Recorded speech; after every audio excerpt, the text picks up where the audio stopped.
for Israelis, there's before October 7th and after. So the idea of a book called The Genius of Israel that was written during those before times may not feel like the most relevant reading material, but it is.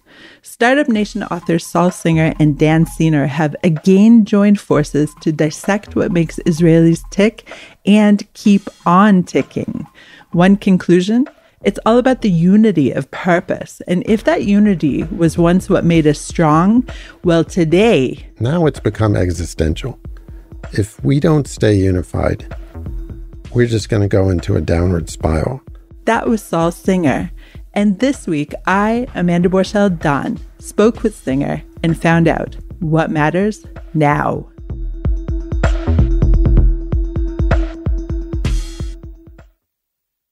Saul, thank you so much for joining me today in Jerusalem's Nomi Studios.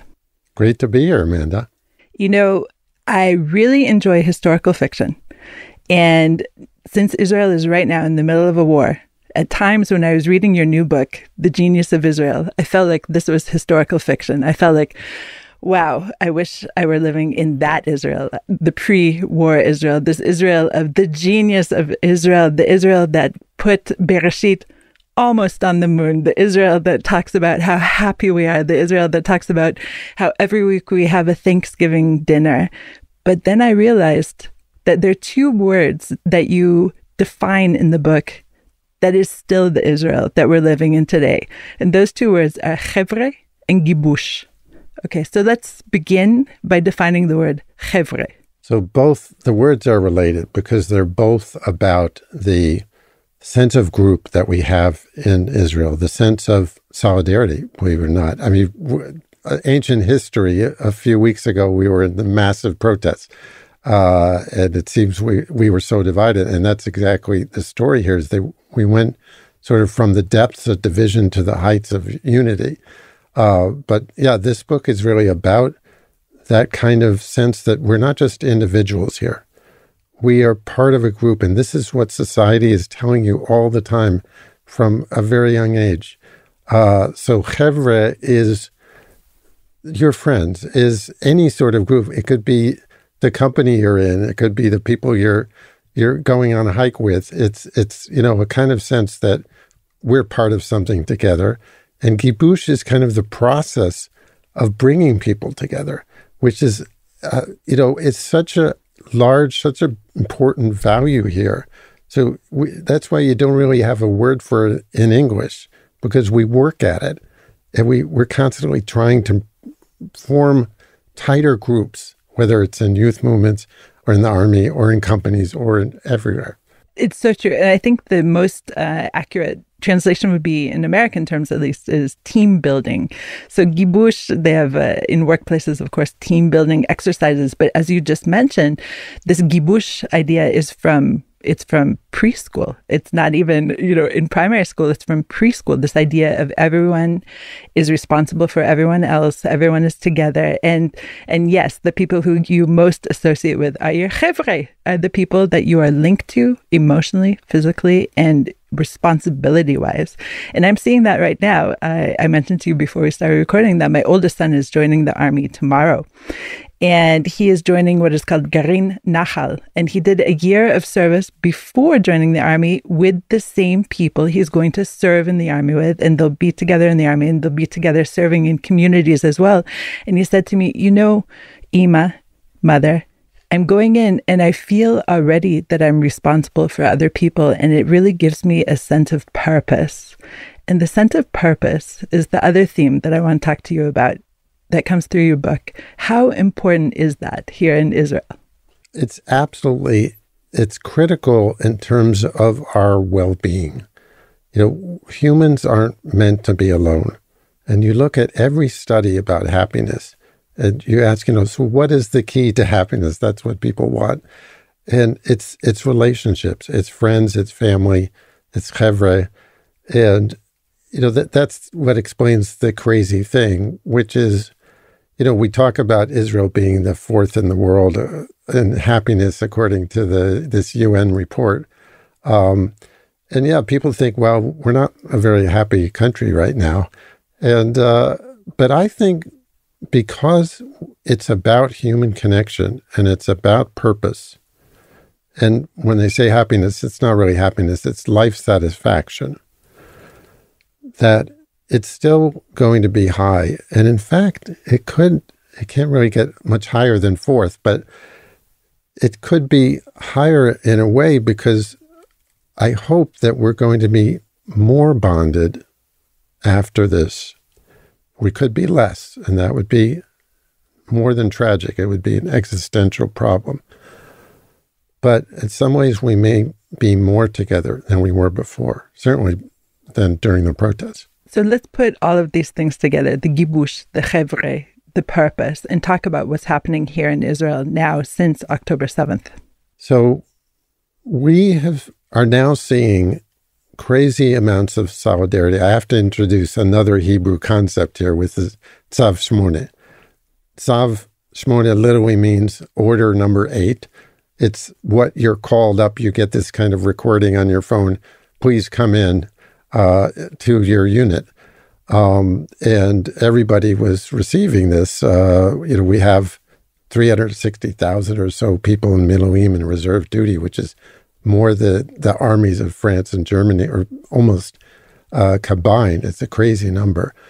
So it seems like everybody's been called up, but it's not just being called up to the military.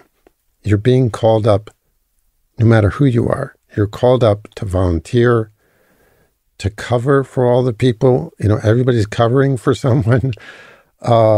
It's a society that's been mobilized in a crazy way, and you can't really. There's nothing to compare it to. It's not like the U.S. after 9/11 or something. It's not just a feeling of we're more together. It's everybody's personally involved doing something.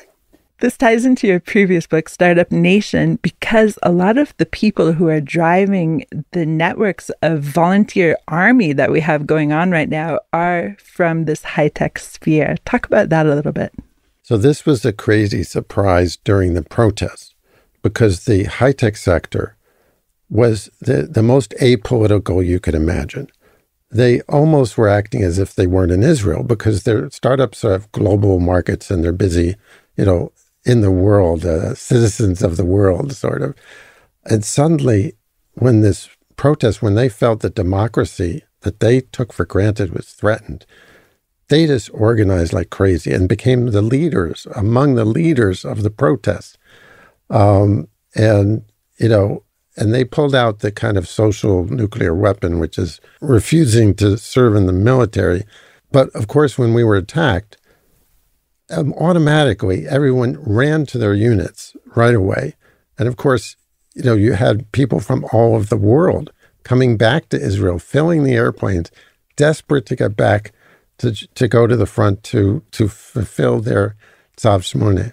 Now, you just mentioned that they're running to go back to their units, and we're talking about the high-tech industry. And so it has to be defined as well that the high-tech industry is often the people who became the officers in the army or who served in special units or who were the natural leaders or the leaders who are trained even in, and this is in your book, the youth movements that are so dominant in Israel. So talk about how all of this filters together. So, when we wrote Startup Nation, we spent a lot of time talking about the military.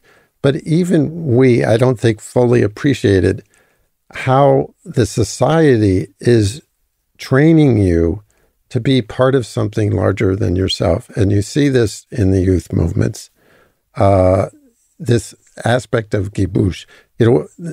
One thing that struck me sort of as an American who grew up in the U.S., and you come here and your kids are going to, high school or elementary school, and you notice that the teachers and the parents and the students are upset if their homeroom class isn't migubash, isn't kind of brought together. That's worse than not teaching well enough, that they're not learning well enough. Most important thing is they're a unit. And that's crazy because in America, the classroom isn't even a thing, let alone brought together. And so this is happening very, very early on. And the epitome of it is when you get to the military, because you have to work as a unit or else you can't accomplish your mission. But the society is training you all along.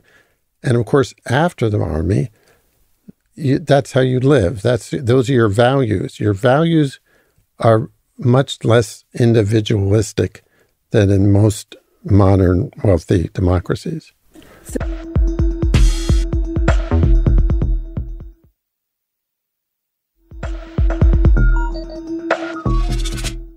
So I just had a very interesting experience with the push-pull of individualism and the unit. I was in a kibbutz called Samar near Eilat, and it's still a kibbutz, meaning it's still really a unified unit. All their money is pulled together. And what was very interesting about this kibbutz is that each house was different. Each person could build their own different house, and each person could decide if they were going to work or not work.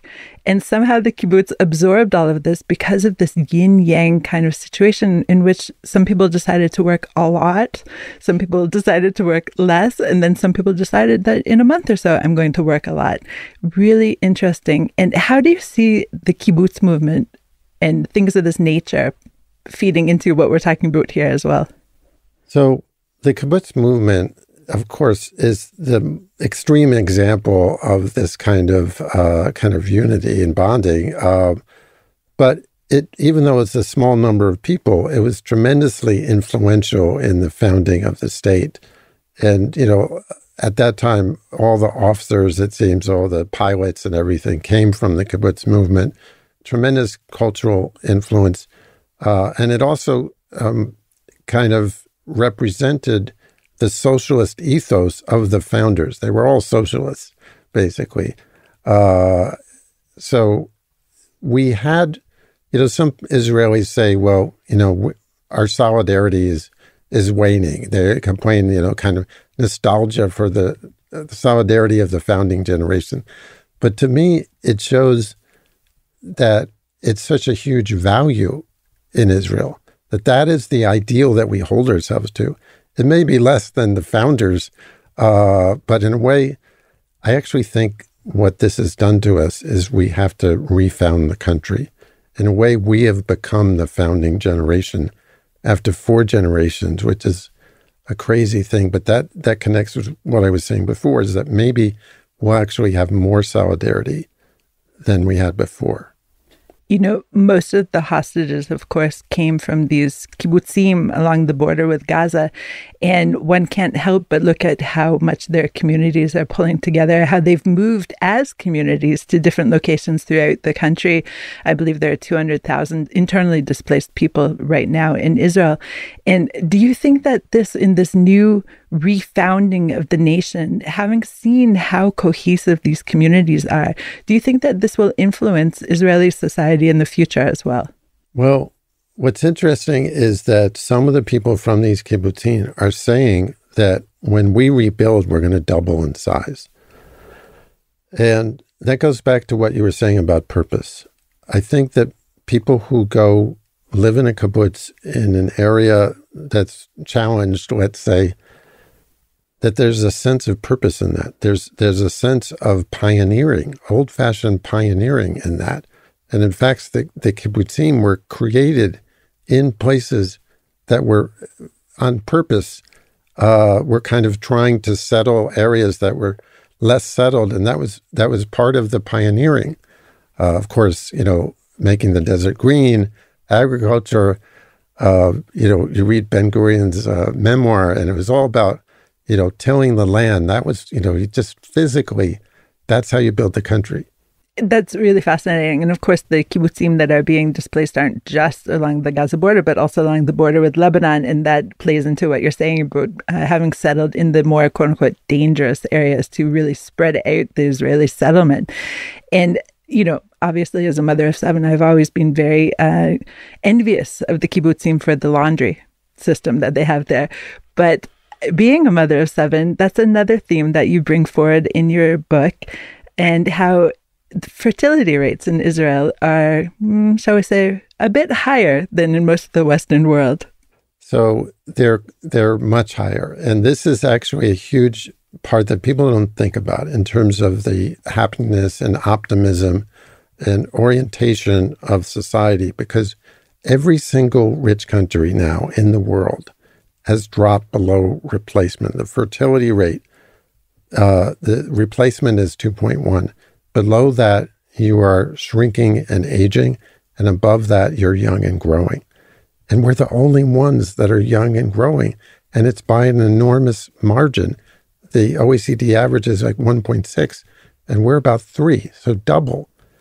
And so what that means is, like, compared to Japan, by 2050 or so, we're going to almost double in population, and they're going to lose about a third.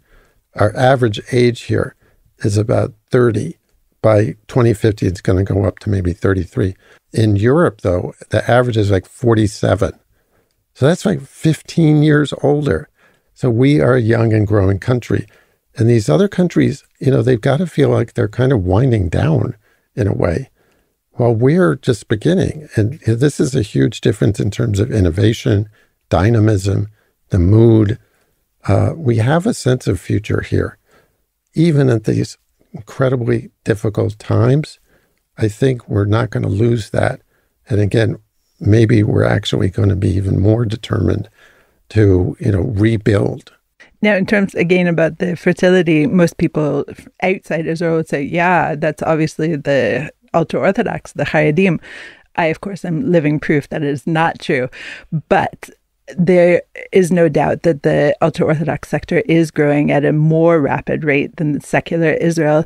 And there are economists, of course, like Dan Ben David, who point to this as one of the major things to watch out for in Israeli society. So what we've been talking about until now is mostly normative, shall we say, secular Israel or national religious Israel. How do you see everything we've been talking about in the ultra-Orthodox society as well? Yeah, so that's it. If you had to put your finger on one thing in terms that, worries us a bit about the solidarity and unity of the country, is the issue of the ultra-Orthodox. Because, we have all these different groups that are kind of in a balance of some kind. The Arabs and the secular and the religious and the, ultra-Orthodox, and, very ethnic differences, all these things. But if one group is growing in population substantially, that could kind of upset the balance, especially if there's tension, and there is a lot of tension right now. And in a way, that tension, I think, was underlying the judicial protests, the kind of fear of secular and even normal religious society, that we're going to get overwhelmed by the political power of the ultra-Orthodox. Now, in the book, we show that the demographic figures people use are actually probably exaggerated, because they're losing. It's not they have a high birth rate, but they're also losing people. That's one thing. But more important than the numbers is, do we continue to be a us and them? Are they a them to us, and are we a them to them? And I think the way to think about it is, so long as that's true, we have a problem. We have to be, they can't be alien to us and vice versa. So that's really the challenge, because if they're not a them, then it doesn't matter how many there are, if they're part of Israel. And some people say that the Haredim could actually be the biggest aliyah to Israel. In a way, and they are becoming more Israeli. And we saw thousands of them trying to get into military service just now. So there are positive signs, but there's a lot of work to do in it, and it's nothing guaranteed. That's really interesting what you're saying. And I would have to say, just from living here since 1999, that the us and them of, shall we say, national religious and secular Israel has been, for the most part, erased. Maybe not entirely, but the us and them of the ultra-Orthodox is maybe even potentially growing stronger. I don't know. If you look at Jerusalem, where you live, every time a large wave of ultra-Orthodox move into a neighborhood, the neighborhood's dynamic shifts drastically. Do you see that changing here? So yeah, that's part of the tension. But to me, the biggest part is this sense that the Haredim aren't pulling their weight. and the opposite, that the non-Haredim are supporting them. They're not working. They're not serving in the army. And this is, there's tremendous resentment against this. And in a way, secular society during these protests has said, Ad Khan, we're not going to take this anymore. And the war, even more so, I think, gives that feeling. But I also think the opposite feeling has also grown. The Haredim are becoming more Israeli. They're more on smartphones. They're more, speaking Hebrew and learning. And their economic situation has been improving somewhat, which creates enormous pressure to work. And they know that the current situation is not sustainable. So the question is, do we come to some kind of compromise that brings them more into society, where people feel that they are contributing what they need to contribute, whether it's in the army or not? That would change things a lot. And if you think of it in terms of post-October 7th, which everything, unfortunately, is colored by, you have definitely heard of initiatives by the ultra-Orthodox to support the soldiers, to support the reservists. That's definitely something we're hearing about. Let's talk about how the Arab Israeli society fits into the genius of Israel. Well, that's another really actually positive surprise during the war, which is in 2014, we saw kind of some Arab rioting in the context of a Gaza war, a Gaza operation. And so you project that forward, you think, okay, this is even worse. Of course, we're going to have even worse rioting, and the opposite happened. You have polls showing that that Israeli Arab identification with Israel is actually at a record high. You have, I think, a lot of understanding among Israeli Arabs who are seeing the Israeli media, not just the Arabic media.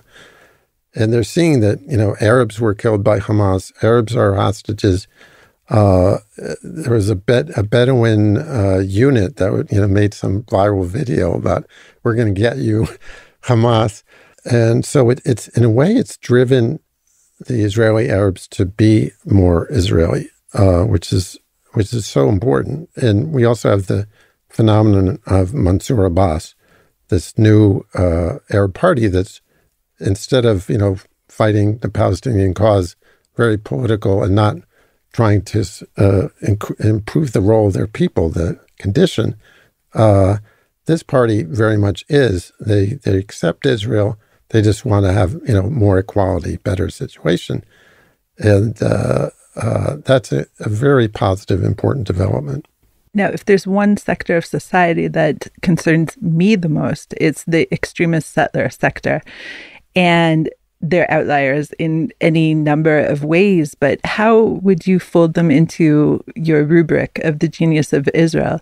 Are they part of this leadership training? And if so, in a positive direction? Well, the radical settlers who are attacking Palestinians and stuff are a horrible, extremism. We have extremism in our society.